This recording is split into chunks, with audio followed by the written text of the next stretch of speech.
Fani Arselia, kelas 12 IPA 1. Di sini saya akan menjelaskan sedikit tentang masa reformasi. Oke, cus, kita mulai. Masa reformasi 1998 sampai dengan sekarang. Ada 4 yang akan saya bahas di sini. Yang pertama, lahir gerakan reformasi. Yang kedua, perkembangan politik. Yang ketiga, perkembangan ekonomi. Yang keempat, perkembangan kehidupan masyarakat. Lahirnya gerakan reformasi. Yang pertama, dilatar belakangi dengan keadaan Indonesia yang kurang baik, di mana maraknya korupsi, kolusi, dan lain-lainnya.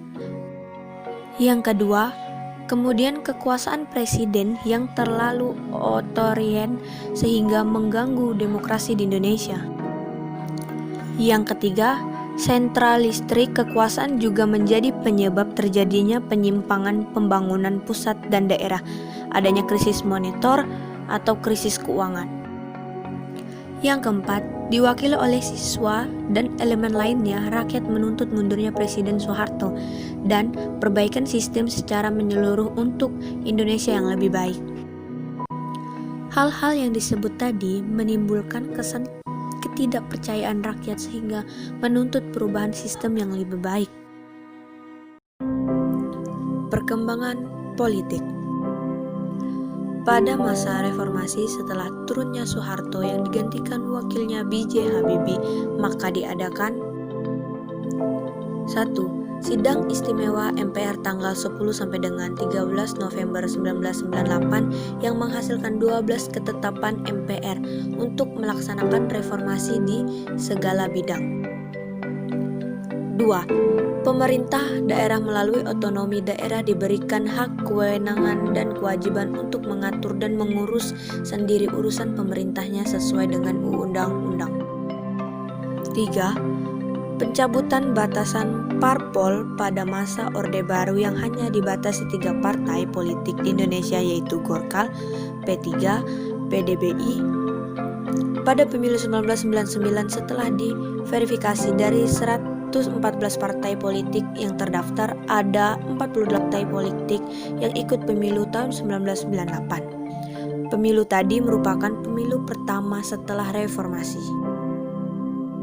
4. Penghapusan dui fungsi ABRI, Angkatan Bersenjata Republik Indonesia atau TNI, mengembalikan fungsi utama dari ABRI sebagai alat pertahanan pemerintah sebagai menjaga pertahanan dan keamanan demi kedaulatan utuhnya NKRI.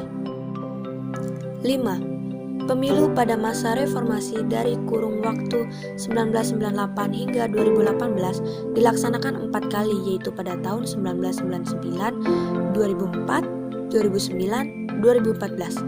Presiden langsung dipilih oleh rakyat.